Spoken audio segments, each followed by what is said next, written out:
Good evening, guys! Dinner time again! And our dinner is... Ta-da!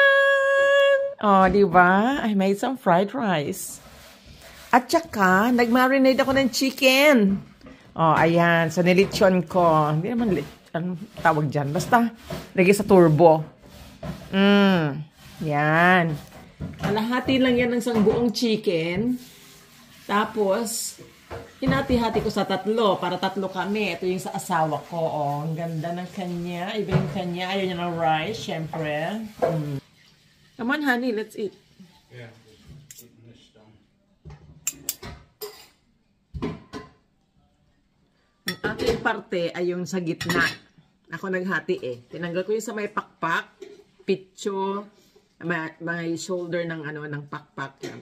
Isa yan, sa anak ko yan. Yung gitna sa akin, yung may ribs at saka yung sa may hita at saka yung drumstick. Thigh and drumstick. Sa happiness. Yan. Gusto ko kasi yung parting mabuto. So, sa bagay, kunti na naman ang mabuto dito dahil ito ay malaman. Ito yung breast. Wow, yumminess. Kidoki. So, yung aking sinangagi, nilagyan ko ng gulay. Para naman meron akong gulay.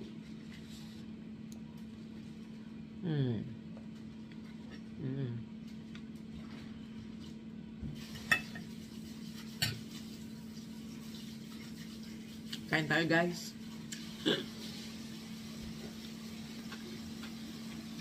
O, diba? Yung isang buong manok, magkano babili ko? Kasi sabihin mo na ng $20, hindi naman $20 yun. Isang buo. Yeah. Hatiin mo sa dalawa, editing $10 na lang bawat meal, di ba?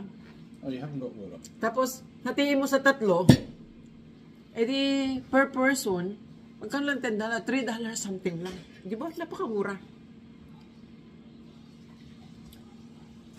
Ganun talaga yata kapag walang pera. Natututong mag-compute. Oh, this is a big dinner, baby.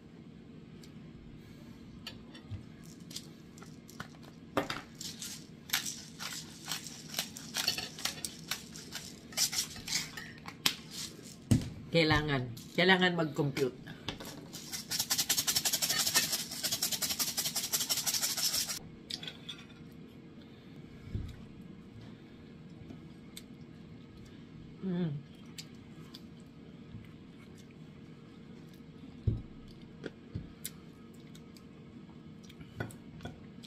Sarap talaga pag marinated.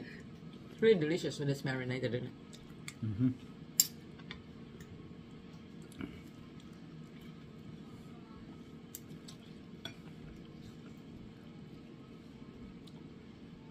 Hindi talaga ako mahilig sa breast. Gusto ko yung ma-oily na part. Yun, nasa kanya napunta. It's my favorite na thigh.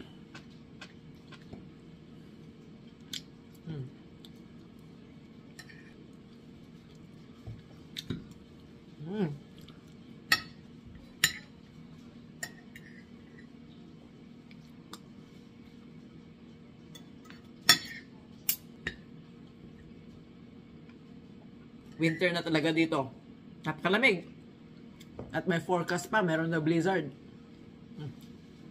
Yan, hindi dumaan dito sa amin. Hindi naman nagyayelo dito sa amin eh. Pero, tinatamaan kami ng lamig. Dahil yung hangin galing doon sa bundok, mababa dito sa amin.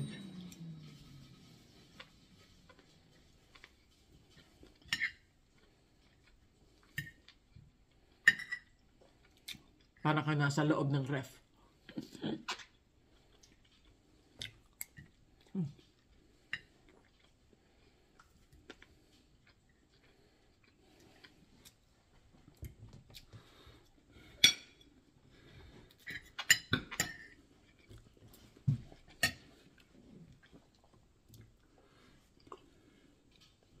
Had some garlic today.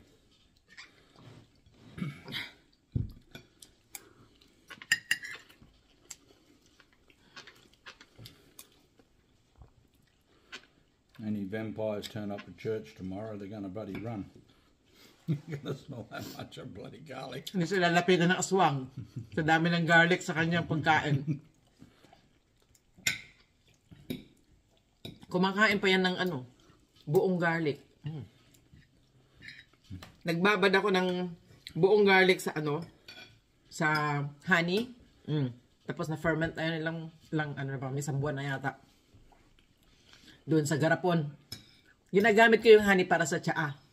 Pero siya, kinakain niya yung garlic. And cooked garlic.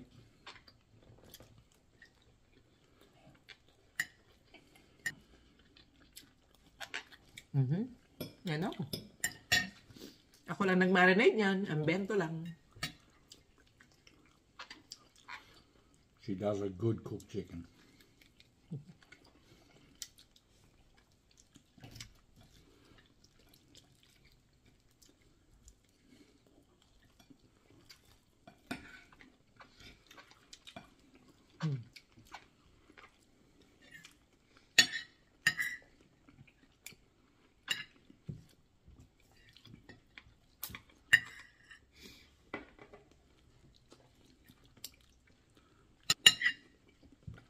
Ang sarap lang na wala kang ano, no?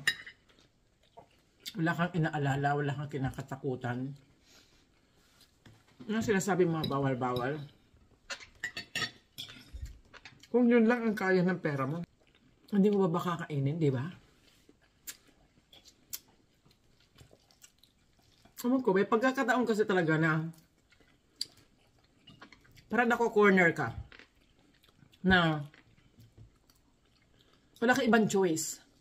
Kahit bawal, sabi nila bawal, yun lang ang nandyan eh. So, ano ha, for me, nakainin ko pa rin. Blessing pa rin yan.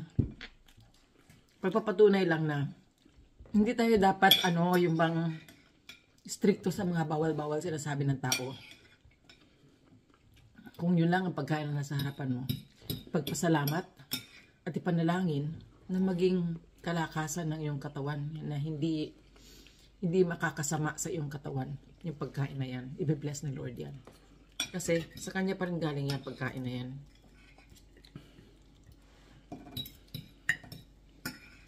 Kaya hindi ako stricto sa mga bawal-bawal na yan. Hindi naman sa inaabuso ko yung katawan ko. Pero pagkain yan may nutrisyon yan na para sa makakaganda, makakabuti sa katawan natin. At mas makapangyarihan si Lord kaysa sa mga pagkain na nutrisyon na nakukuha natin. He will use it para sa ikabubuti natin.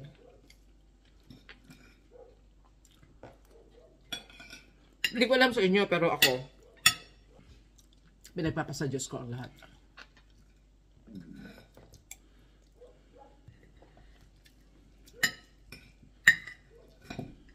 Siguro yun yung tinatawag na leap of faith. Basta, may Diyos ka sa buhay mo. Hindi yung ka lang. Nanghuhula ka lang.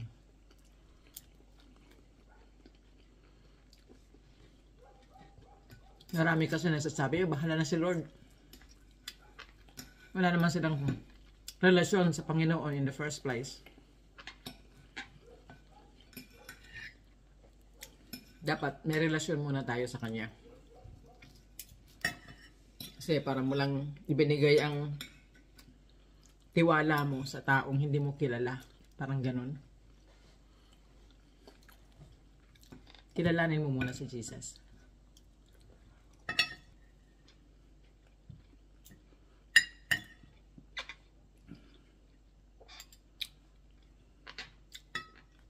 Pag kilala natin si Jesus at may relasyon tayo sa Kanya, poprotektahan niya tayo sa lahat ng bagay. Kung yun nga walang pananampalataya, di ba? Pinoproteksyonan niya para ipakita ang Kanyang kapangyarihan sa kanila para sila ay magkaroon ng relasyon sa Kanya. Yung pa kayang may pananampalataya na sa Kanya, di ba? Hindi niya tayo pababayaan.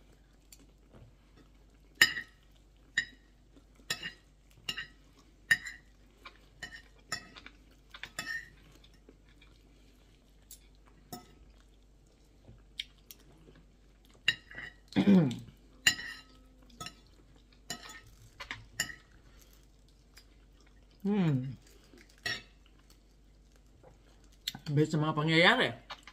Tapos na.